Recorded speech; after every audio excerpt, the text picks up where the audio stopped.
తెలియని వాళ్ళు లేదు. భారతదేశంలో మిజైల్ మ్యాన్ ఆఫ్ ఇండియా అన్న ప్రెసిడెంట్ ఆఫ్ ఇండియా చాలా సింపుల్గా బతికిన ఒక మహానుభావుడు ఆయన. ఆయన చనిపోయినప్పుడు కేవలం కొద్దిపాటి బట్టలు, ఒక 1500 పుస్తకాలు, ఇక ఏమేమేమి ఒక 2-3 సఫారీ బట్టలు, ఎప్పుడైనా ఆయన యూనివర్సిటీలకి గెస్ట్ లెక్చర్ ఇవ్వడానికి వెళ్ళినప్పుడు వేసుకోవడానికి ఒక 4 జతల బూట్లు, ఇవి ఆయన ఆస్తులు.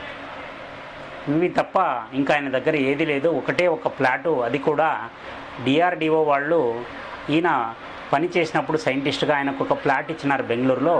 దాన్ని కూడా ఆయన తాను ప్రెసిడెంట్గా ఉండే కాలంలో ఒక ఈ ఏదైతే అంటే డిఆర్డిఓ వాళ్ళ రీసెర్చ్ సెంటర్కి దాన్ని దానంగా ఇచ్చేసినాడు, ఆ ఒక్క ఫ్లాట్ని కూడా బెంగళూరులో. తనకంటూ ఏమీ పెట్టుకోలేని ఒక మహానుభావుడు. అందుకే మనం ఈరోజు వారి గురించి ప్రస్తావన తీసుకుంటున్నాం. అటువంటి వాళ్ళు కాలంతో పాటు కలిసిపోయిన ఎన్ని తరాలైనా మనం గుర్తుపెట్టుకుంటాం. అంతటి త్యాగజీవి అబ్దుల్ కలాం. ఇక ఇదే స్థాయి వ్యక్తి ఇంకొక ఆయన మిలిటరీలో ఉన్నాడు. ఆయన ఎవరో కాదు, ఫీల్డ్ మార్షల్ మానెక్షా అని. ఈయన మాటలు తూటాల్లాగా ఉండేవి ఈయనవి. మిలిటరీలో ఆయన ఒక ఫీల్డ్ మార్షల్. ఆయన ఒకసారి డ్యూటీలో దిగినాడు అంటే, దేశం గురించి ఆలోచించడం మొదలుపెట్టినాడంటే, ఇందిరాగాంధీ లాంటి పెద్ద పెద్ద ప్రధానమంత్రిని లెక్క చేయలేదని మాట్లాడేటప్పుడు ఆయన మాటల తూటాలతో ఇందిరాగాంధీని కూడా ఎన్నోసార్లు మౌనంగా ఉండేలాగా చేసిన ఒక మహానుభావుడు. ఇటువంటి ఒక వ్యక్తి రిటైర్మెంట్ తర్వాత పాపం దాదాపు 20 ఏళ్ల సర్వీసు పెన్షను ఈయనకి రాకుండా ఉంటుంది. చివరికి జీవితం యొక్క చివరాంకంలో అంటే ఆయన పాపం చాలా మెత్తబడిపోయిన తర్వాత ఆయన్ని ఊటీకి పక్కనుండే తమిళనాడులోని కూనూరులో ఆయనకి ట్రీట్మెంట్ మొదలు పెడతారు. ఆ కూనూరులో ఈయన హాస్పిటల్లో ఉండడం అక్కడ వేరే ఒక కార్యక్రమానికి వచ్చిన అబ్దుల్ కలాం గారికి తెలుస్తుంది. ఆయన షెడ్యూల్లో ఈయన్ని కలవడం ఉండదు. మాణిక్షాని కలవాలా అని ప్రెసిడెంట్ వాళ్ళ షెడ్యూల్లో ఉండదు. మీరు బాగా చూడండి, పెద్ద పెద్ద వాళ్ళ షెడ్యూల్ అన్నీ ముందే ఖరారై ఉంటాయి. ఏది ఎక్స్ట్రాగా జరగదు. ఇవన్నీ ఒక పద్ధతి ప్రకారం, ఒక ప్లాన్ ప్రకారమే జరుగుతుంది. ఏ టైం నుంచి అక్కడికి ఏం వెళ్ళాలా ఏం లేదు. కానీ ఆయన పూనూరులో దిగినప్పుడు ఆయనకి తెలుస్తుంది, ఇక్కడ శామ్ మానెక్షా అనే ఫీల్డ్ మార్షల్ పాపం ట్రీట్మెంట్ పొందుతున్నాడు అని. అబ్దుల్ కలాం అంటాడు చీఫ్ సెక్యూరిటీ ఆఫీసర్ని, అయ్యా మీరేమనుకోకపోతే నాకు ఒక 10 నిమిషాలు ఆయన దగ్గర మాట్లాడే అవకాశం కల్పిస్తారా అని.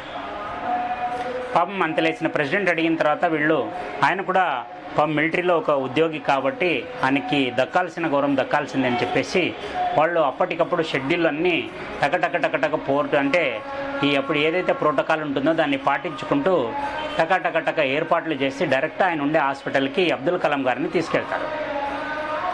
అబ్దుల్ కలాం గారు వెళ్ళిన తర్వాత శామ్ మానెక్షా పాపం మంచం మీద పడుకొని ఉంటారు. మంచి ఆజాన్బాహుడు ఆయన. అబ్దుల్ కలాం గారు అంటారు, ఏమండి బాగున్నారా అని అడుగుతారు. మానెక్షా అంటాడు, చెయ్యి ఇట్లా చూపిస్తాడు.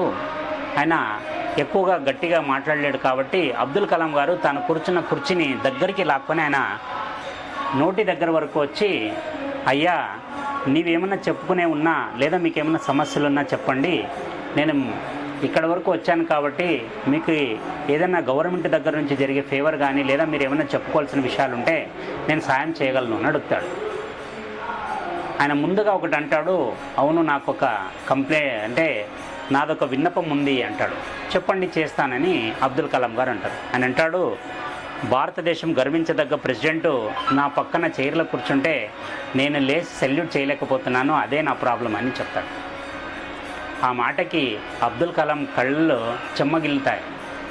పాపం అంతలేసిన ఒక యోధుడు ఒక ప్రెసిడెంట్కి ఇవ్వాల్సిన గౌరవం ఎంత సీరియస్గా తీసుకుంటున్నాడు ప్రోటోకాల్ని. అయినా ఒక ప్రెసిడెంట్ వస్తే నేను లేలేకపోతున్నాను కదా అని ఈయన రిటైర్మెంట్ అయిపోయి మంచానికి పడినా కూడా ఆ డ్యూటీలోని రక్తం ఈయనకి పోలేదు అని చెప్పేసి ఆయన శామ్ మానెక్షా చెయ్యి గట్టిగా పట్టుకొని పాపం కంట్లో నీళ్ల చెమ్మని తుడుచుకుంటూ అంటాడు, నేనేమైనా చేయగలనుంటే చెప్పండి, మీకేమైనా ప్రాబ్లం ఉంటే అని అంటాడు. లేదండి 20 ఏళ్ల నుంచి నేను అప్లై చేసుకున్నాను, నా రిటైర్మెంట్ ఫండ్ రాలేదు, నాకు రావాల్సిన అరియర్స్ ఏమైతే మిలిటరీ అరియర్స్ ఉంటాయో అది రూపాయి కూడా రాలేదని 20 ఏళ్ల నుంచి అడిగి వదిలేసినాను, మీకేమన్నా అయితే అదొక్క సాయం చేయండి అని చెప్తాడు.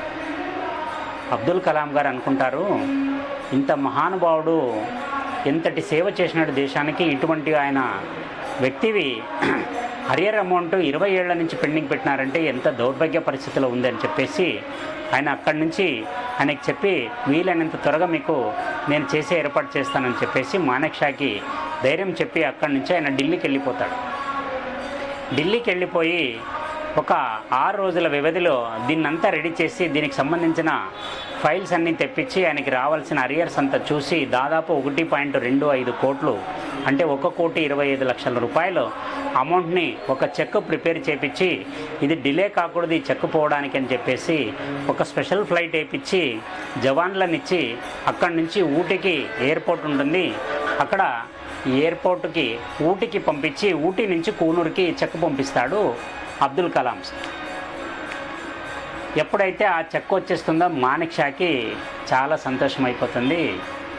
అబ్బా చివరికి అబ్దుల్ కలామే ఇంతమంది చేయని పని ఆయన కేవలం ఒక వారంలో చేసేసినాడని చెప్పేసి ఏ మిలిటరీ జవాన్లు అయితే ఆయనకి తెచ్చి ఆ చెక్ ఇచ్చి సెల్యూట్ చేస్తారో వాళ్ళని దగ్గరికి పిలిచి వాళ్ళని ఇలా అడుగుతాడు, నాకు ఒక చిన్న ఫేవర్ చేస్తారా అంటే చెప్పండి సార్ అని.